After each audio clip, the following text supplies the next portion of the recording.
قد قال الله تعالى في القرآن المجيد ولا تكتموا الشهادة ومن يكتمها فإنه آثم قلبه والله بما تعملون عليم. صدق الله العظيم.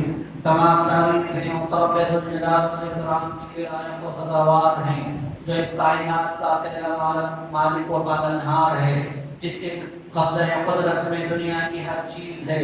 وہی ہے جو کسی کو عزت دیتا ہے، وہی ہے جو کسی کو ذلیل بھی کرتا ہے، وہی حکومت دینے والا بھی ہے، وہی حکومت چھینتا بھی ہے. سب کچھ اسی کے قبضہ قدرت میں ہے. انجنہ درد و سلام ہوں کہ اکرام پر خصوصاً آخری نبی احمد مشتبہ محمد مصطفیٰ صلی اللہ علیہ وسلم پر، جنہوں نے ہمیں زندگی گزارنے، اس دنیا میں بہتر زندگی گزارنے، دنیا میں صحیح ڈھنگ سے رہنے، جینے اور مرنے کا طریقہ سکھایا. حضرات اکرامی، میں نے ابھی بھی آپ کے سامنے قرآن مجید کی آیت کریمہ پڑھی جس میں اللہ تعالیٰ نے فرمایا لوگوں گواہیوں کو نہ چھپایا کرو، گواہی کو نہ چھپایا کرو، جو کوئی اسے چھپائے گا یقیناً وہ دل کا گنہگار ہے، اور جو کچھ تم کرتے ہو اللہ تعالیٰ اس سے واقف ہے.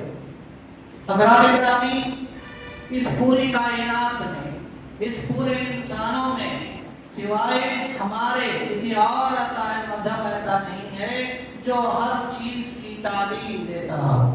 میرا اور آپ کا مذہب، مذہب اسلام، ہمیں جینے مرنے کا طریقہ سکھاتا ہے، زندگی گزارنے کا طریقہ بتاتا ہے، تجارت کیسے کی جائے وہ بھی بتاتا ہے، ہماری سماجی زندگی کیسے ہو، میاں بیوی کے حقوق کیا ہوں، معاشرتی حالات کیا ہوں، کیسے زندگی گزاری جائے یہ بھی بتاتا ہے.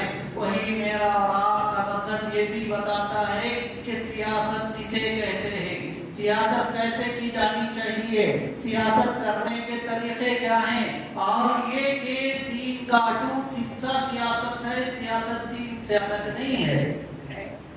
آئیے آپ کی اس بات کی وضاحت کچھ واقعات سے کر دوں. اللہ کے نبی صلی اللہ علیہ وسلم مکہ مکرمہ میں دعوتی کام کر رہے ہیں، دین کا کام کر رہے ہیں. جتنے مسجد میں بیٹھے ہوئے ہیں بڑی مشکل سے اتنے لوگ اسلام قبول کر چکے ہیں. مکے والوں کی جانب سے ظلم و ستم کے پہاڑ توڑے جاتے ہیں، بہت ستایا جا رہا ہے. ان ستائے جانے والوں میں حضرت خباب رضی اللہ تعالیٰ عنہ بھی ہیں. اللہ کے نبی صلی اللہ علیہ وسلم کے پاس آتے ہیں اور آ کر کہتے ہیں اللہ کے نبی صلی اللہ علیہ وسلم کیا آپ ہمارے حق میں دعا نہیں کرتے؟ حضرت خباب رضی اللہ تعالیٰ عنہ کی حالت کیا تھی؟ حضرت عمر رضی اللہ تعالیٰ عنہ نے اپنے زمانے میں ایک مرتبہ ان کی پیٹھ دیکھی تو یہ پیٹھ پر کوئی کیا ہے ایسا نشان نہیں تھا جس کی وجہ سے پیٹھ کا چمڑا چمڑا سمجھا جا سکے، سفیدی ہو چکی تھی. اور انہوں نے بتلایا کہ مجھے انگاروں پر سلایا جاتا تھا اور اوپر پتھر رکھے جاتے تھے، چربی پگھل پگھل کر کے وہ انگارے بچتے تھے، جس کے نتیجے میں کیا ہے پیٹھ کی حالت میرے ہوتی. ایسی تکالیف لیے ہوئے ان مشکلات سے گرے ہوئے اللہ کے نبی صلی اللہ علیہ وسلم کے پاس آتے ہیں اور آ کر کہتے ہیں کہ اللہ کے نبی صلی اللہ علیہ وسلم کیا آپ ہمارے حق میں دعا نہیں کریں گے؟ کیا آپ ہمارے لیے دعا نہیں کریں گے؟ اللہ کے نبی صلی اللہ علیہ وسلم نے اس کو جواب دیا، اے خباب کیا تھک گئے؟ تم سے پہلے کے لوگوں کو اس سے بڑھ کر تکلیفیں دی گئی، کسی کو زندہ آروں سے چیرا گیا، کسی کو زندہ زمین میں دفن کیا گیا. اور آگے چل کر کہا خباب اسلام پر ضرور وہ زمانہ آئے گا جب قیصر و کسریٰ کے محلات میرے قبضے میں ہوں گے، ہمارے پاؤں کے نیچے ہوں گے. قیصر و کسریٰ کے محلات کیا ہیں؟ یہ دو اس وقت کی سپر پاور طاقتیں تھیں جس کے بارے میں اللہ کے نبی صلی اللہ علیہ وسلم نے کہا کہ وہ جلد زمانہ آنے والا ہے جب اللہ تعالیٰ یہ زمین کی طاقت، زمین پوری زمین ہمارے حوالے کیے کرے گا، ہمارے قدرت میں دے گا، ہمارے قبضہ قدرت میں دے گا اور ہم اس زمین پر حکومت کریں گے. اسی دوران اور ایک شخص، ایک قبیلے کا سردار ابو عمر اللہ کے نبی صلی اللہ علیہ وسلم کے پاس آتا ہے، آ کر عرض کرتا ہے اللہ کے نبی صلی اللہ علیہ وسلم میرا قبیلہ ہے اور میں اپنے پورے قبیلے کے ساتھ مسلمان ہونے کے لیے تیار ہوں، بس میری ایک شرط ہے، شرط یہ ہے کہ میں دیکھ رہا ہوں کہ جلد ہی اللہ تعالیٰ آپ کو زمین کی کیا ہے کنجی آپ کے حوالے کرے گا، یہ سلطنت زمین کی سلطنت آپ کے حوالے کی جائے گی۔ اس وقت جب زمین کی کنجیاں آپ کے حوالے کی جائیں گی، آپ مجھے یہ لکھ کر دیں کہ اس وقت بادشاہ مجھے بنایا جائے گا، سلطنت مجھے دی جائے گی اور دینی معاملات کو آپ سنبھالیں گے۔ آپ صلی اللہ علیہ وسلم نے کہا ابو عمر وہ تو اللہ کے ہاتھ میں ہے، وہ تو اللہ کے ہاتھ میں ہے، اللہ جسے چاہے کہ عطا کر دے، ممکن ہے تمہیں عطا کیا جائے، ممکن ہے ہمیں عطا کیا جائے، مگر یہ معاہدہ جائے کر نہیں دے سکتا۔ بتلانا یہ مقصود ہے کہ دین سیاست سے الگ نہیں ہے، سیاست دین سے الگ نہیں ہے۔ اللہ کے نبی صلی اللہ علیہ وسلم مدینہ منورہ کو جاتے ہیں تو آپ صلی اللہ علیہ وسلم نے جہاں نبی کی حیثیت سے کردار ادا کیا، وہیں حکمران کی حیثیت سے بھی آپ نے اپنا کردار ادا کیا، وہیں فوج کے سپہ سالار کی حیثیت سے بھی اپنا کردار ادا کیا، وہیں قاضی کی حیثیت سے بھی اپنا کردار ادا کیا۔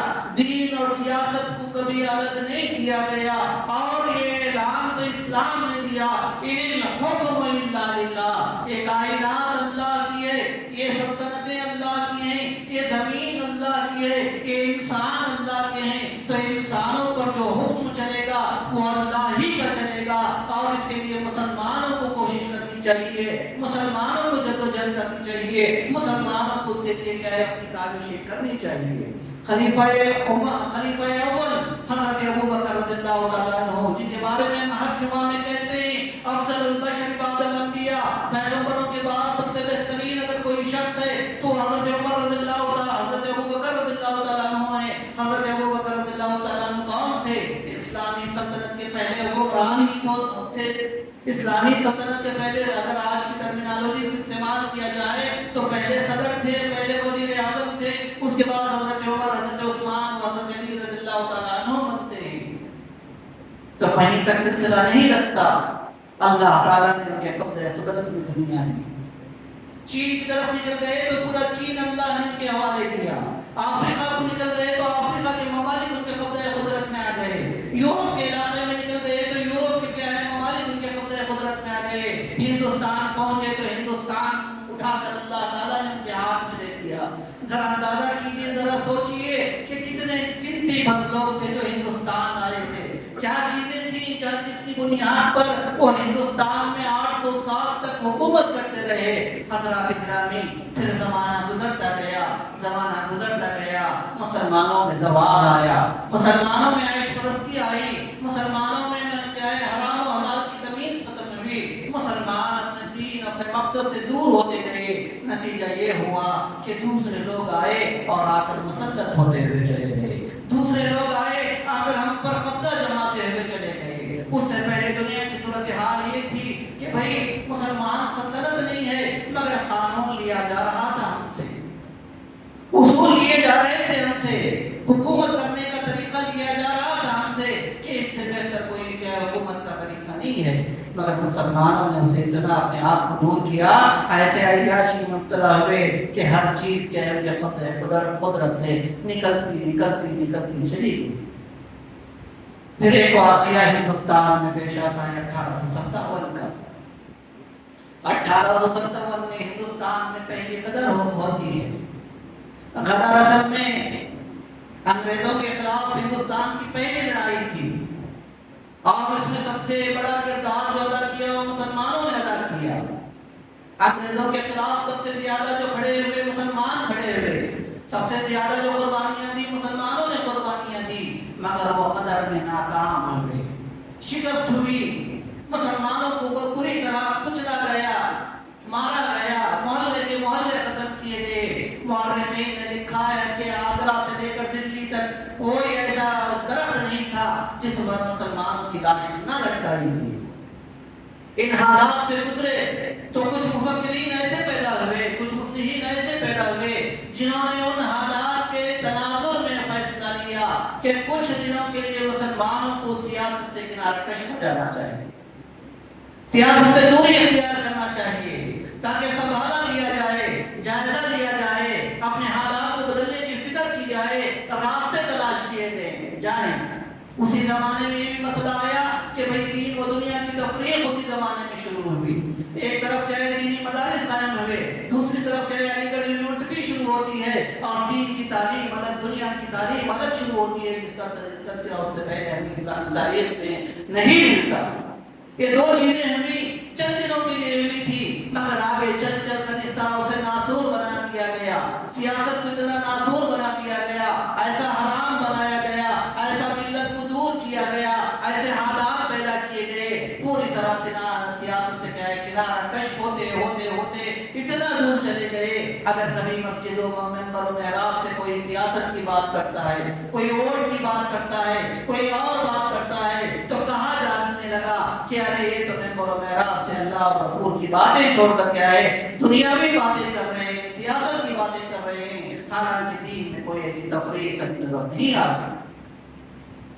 مگر جب ایک سونامی آیا، حالات خراب ہوئے، تب احساس ہوا کہ نہیں، ہمیں اس پر بھی گفتگو کرنی چاہیے.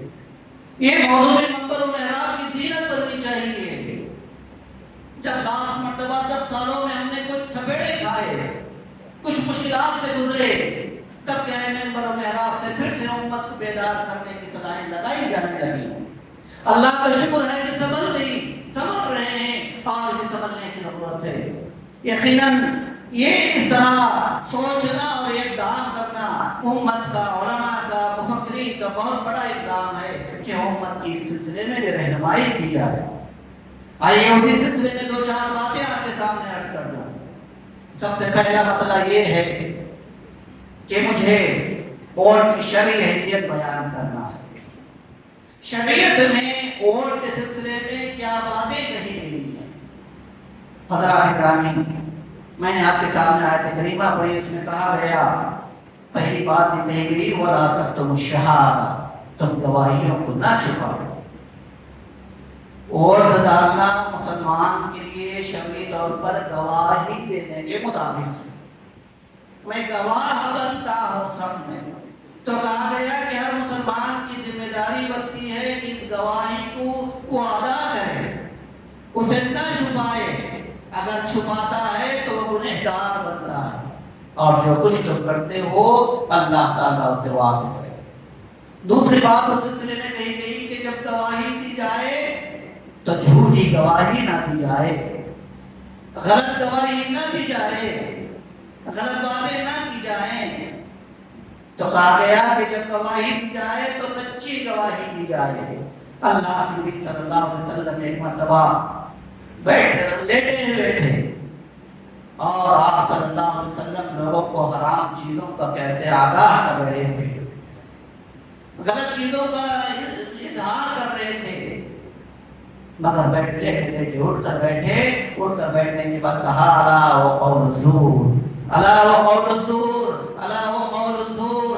لوگوں جھوٹی گواہی دینے سے بچو، جھوٹی گواہی دینے سے بچو، جھوٹی گواہی دینے سے بچو. چاہے ووٹ کا معاملہ ہو، چاہے ہمارا اپنا خاندانی معاملہ ہو، چاہے سماج کا معاملہ ہو، چاہے معاشرے کا معاملہ ہو، چاہے کسی آدمی کا معاملہ ہو، چاہے زمین جائیداد کا معاملہ ہو، چاہے کوئی اور معاملہ ہو، جب گواہی دینے کا وقت آئے تو ہرگز جھوٹی گواہی نہ دی جائے بلکہ سچی اور سچی گواہی دی جائے.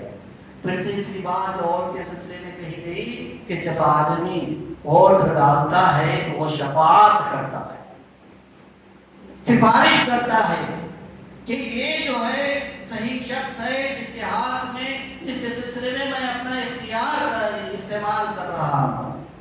اللہ تعالیٰ نے قرآن مجید میں فرمایا وَمَن يَشْفَعْ شَفَاعَةً حَسَنَةً تَكُنْ لَهُ نَصِيبٌ مِنْهَا. جو کوئی صحیح شفاعت کرے گا، صحیح شفاعت کرے گا، اس کے لیے اس میں سے ایک حصہ رہے گا. اور جو کوئی جھوٹی شفاعت کرے گا، جھوٹ کے بارے میں سفارش کرے گا، جھوٹ کے بارے میں کیا ہے اپنا اختیار استعمال کرے گا، تو ضرور اس کا حصہ بھی وہ کیا ہے پا کر رہے گا. چوتھی چیز جو بتلائی گئی اس سلسلے میں کہ جب میں اور آپ اپنا اختیار استعمال کرتے ہیں تو اسے ہم وکیل بناتے ہیں، اپنا نمائندہ بناتے ہیں، اپنا وکیل بناتے ہیں. وکیل کا کام کیا ہوتا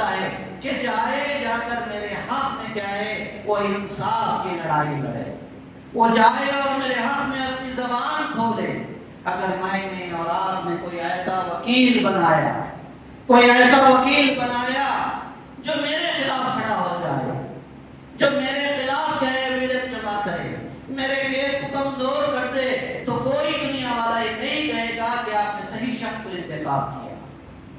تو وکیل جو بنایا جاتا ہے سوچ سمجھ کر بنایا جانا چاہیے کہ جس شخص کو ہم کیا وکیل بنا رہے ہیں کم سے کم اتنا تو اس سے توقع رکھیں کہ ہمیں فائدہ پہنچائے نہ پہنچائے، نقصان تو پہنچانے کا باعث نہ بنے۔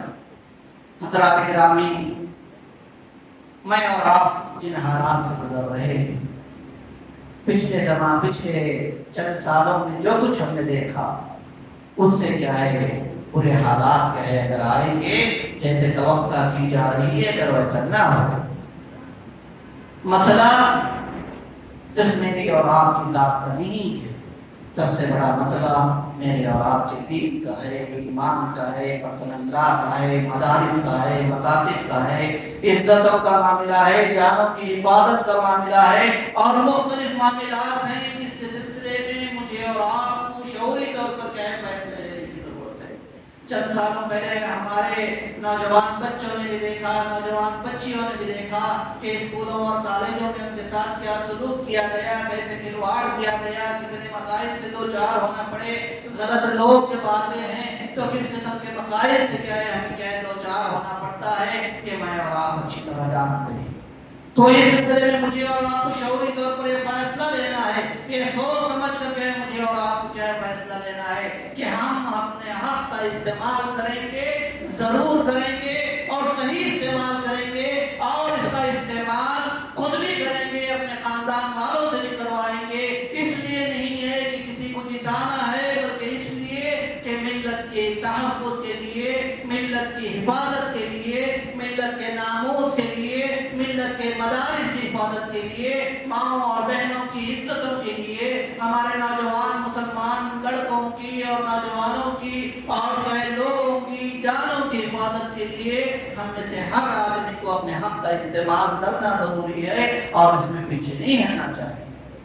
عام طور پر مسلمان معاشرے میں غفلت بڑھتی جاتی ہے، میں اکیلا حق استعمال نہ کروں گا تو کیا ہوگا۔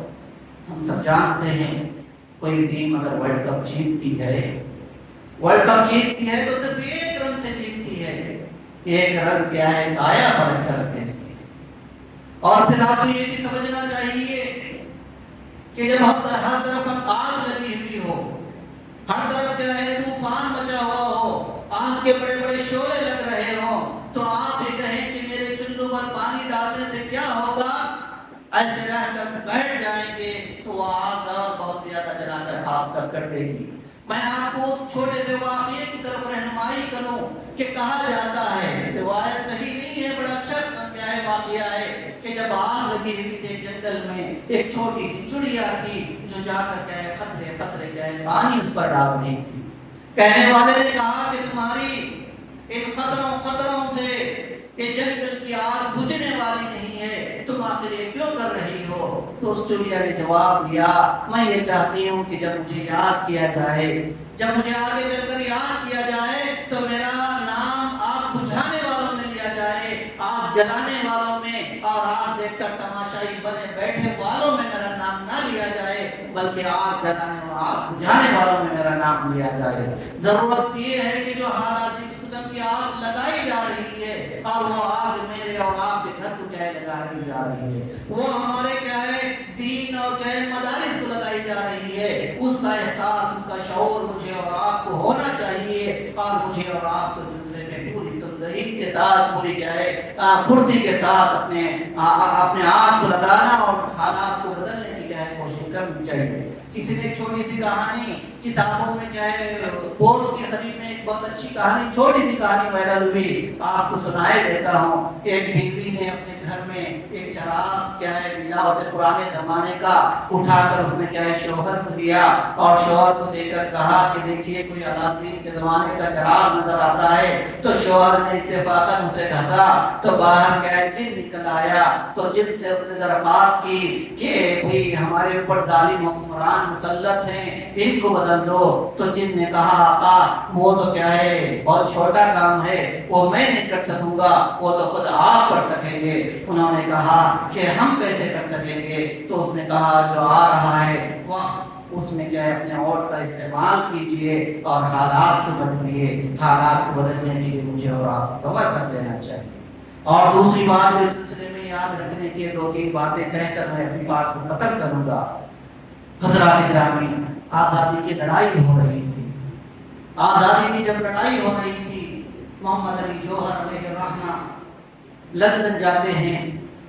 لندن جانے کے بعد گول میز کانفرنس میں بیٹھتے ہیں اور بیٹھنے کے بعد کہتے ہیں یا تو مجھے ملک کو آزادی دینی پڑے گی, یا تو میرے ملک کو آزادی دینی پڑے گی. اگر آزادی نہیں دے سکتے تو تمہارے آزاد ملک میں مجھے کیا ہے قبر کی جگہ دینی پڑے گی. میں کسی غلام ملک میں مرنا نہیں چاہتا. اور ہم سب جانتے ہیں کہ ان کی قبر کیا ہے فلسطین میں موجود ہے. ہم مسلمان دین کے وفادار ہیں, ہم مسلمان اسلام کے وفادار ہیں, ہم مسلمان اللہ کے وفادار ہیں. ہم کسی جماعت, کسی گروہ, کسی فلاں اور فلاں کے کیا غلام نہیں ہیں. ہمیں وقار کے ساتھ ان لوگوں سے معاملہ کرنا چاہیے. اپنے آپ کو ذلیل کروا کر, اپنے آپ کو کیا چھوٹا کروا کر, اپنے آپ کو ایسے پیش کر کے گویا ہم ان کے خریدے ہوئے غلام ہیں. ہم کہے ان کے کیا ہے ان کے ہاتھ میں ریموٹ ہے اور وہ جدھر جائیں کہے گھما دیں. یہ رویہ, یہ سلوک, یہ کیا ہے وقار کے منافی ہے, اسلامی شناخت کے منافی ہے, اللہ کے بندے ہونے کے اقرار کے منافی ہے. ہمارا جو سلوک ان لوگوں کے ساتھ ہوتا ہے, اللہ رحم کرے وہ لوگ بھی اپنی محفلوں میں ہنستے ہوں گے کیسی نادان قوم ملی ہوئی ہے, کیسے کیا نادان لوگ ملے ہوئے ہیں کہ کتنا آسانی سے ہمارا شکار ہو جاتے ہیں. واللہ شکار مت ہوئیے, واللہ دوسروں کے پھندے میں مت آئیے. جو بھی معاملہ کیا جائے, جو بھی ڈیل ہو, وقار کے ساتھ ہو, عزت کے ساتھ ہو, قومی مفاد کو سامنے رکھ کر کی جائے, اپنی عزت اور وقار کو سامنے رکھ کر کیا جائے.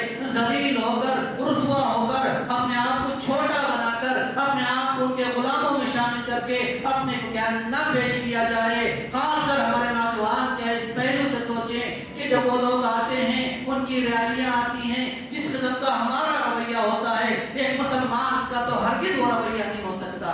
گاڑیوں میں جاتے ہیں, کسی گاڑی میں سائلنسر نہیں, ہر آدمی کو تکلیف دینے والے, ہر شخص کو کیا تکلیف پہنچانے والے, آخر دوسروں کو تکلیف پہنچانے کا حق آپ کو کس نے دیا؟ کس نے آپ کو دیا کہ آپ اپنے کیا ہے غلالتوں کے ذریعے لوگوں کو کیا ہے تکلیف پہنچائیں؟ کیا اللہ کے نبی صلی اللہ علیہ وسلم کا یہ فرمان آپ بھول جاتے ہیں, المسلم من سلم المسلمون بلسانه ويده, مسلمان تو وہ ہے جس کے ہاتھ سے اور جس کی زبان سے مسلمان محفوظ رہے. کیا قرآن مجید میں یہ نہیں کہا گیا ولا تغضض من صوتک, اپنی آواز کو بلند نہ کرو, ایسی آواز نہ نکالو جس سے دوسروں کو ہرٹ ہو, دوسروں کو تکلیف ہو. وہ جو گدھے کا کام ہے, کیوں گدھے بن جاتے ہیں, کیوں گدھوں کے ساتھ کام کرنے لگتے ہیں. اور کتنے ہمارے ایسے لوگ ہیں جو اپنے سامنے سے ایسی حرکتیں کرتے ہوئے دیکھتے ہیں اور آگے بڑھ کر ان کو یہ نہیں ہے ہمارے پاس حوصلہ کیا ایسے لوگوں کو روکیں. ارے برائیوں کو روکنے والے بنے, ہاتھ سے روکیں, زبان سے روکیں, مگر روکنے والے بنے. اگر برائیوں کو اسی طرح پنپتا چھوڑ دیں تو یہ معاشرہ رہنے کے قابل نہیں رہے گا. حضرات کرام, اس پہلو سے بھی مجھے اور آپ کو غور کرنا ہے. آخری بات مجھے کہتے ہوئے اپنی بات کو ختم کر رہا. ابھی اگر اعلان کیا جائے, اگر الفاظ مشکل ہیں تو معاف کیجیے, اگر ابھی اعلان کیا جائے کہ نماز کے بعد آپ کے لیے سور کے گوشت کی بریانی بڑی ہی لذیذ بنائی گئی ہے اور آپ کی دعوت کا اہتمام کیا گیا ہے, ذرا بتلائیے اس مجلس میں کتنے ایسے لوگ ہیں جو جا کر اس بریانی کو کھائیں گے. ارے اعلان کرنے والے کو مار مار کر ختم کر دیں گے مگر کوئی اس کے خلاف جائے, اس کے قریب نہیں جائے گا. پھر کیسے آپ کے لیے جائز ہے کہ کوئی حرام کا پیسہ لاتا ہے, آپ کے گھروں تک پہنچاتا ہے اور آپ ووٹ ڈالنے کے لیے, اپنا حق استعمال کرنے کے لیے وہ پیسہ لے لیتے ہیں. سور تو آپ کے لیے حرام ہے, شراب تو حرام ہے, اور یہ ناجائز لایا ہو پیسہ آپ کے لیے حلال ہو جاتا ہے. میں ان لوگوں سے گزارش کروں گا جو اہل سیاست ہیں, قوم کو مزید مت گرائیے, قوم کو مزید تباہ مت کیجیے, قوم کو مزید رسوائی میں مبتلا نہ کیجیے. نتیجہ کیا ہو رہا ہے,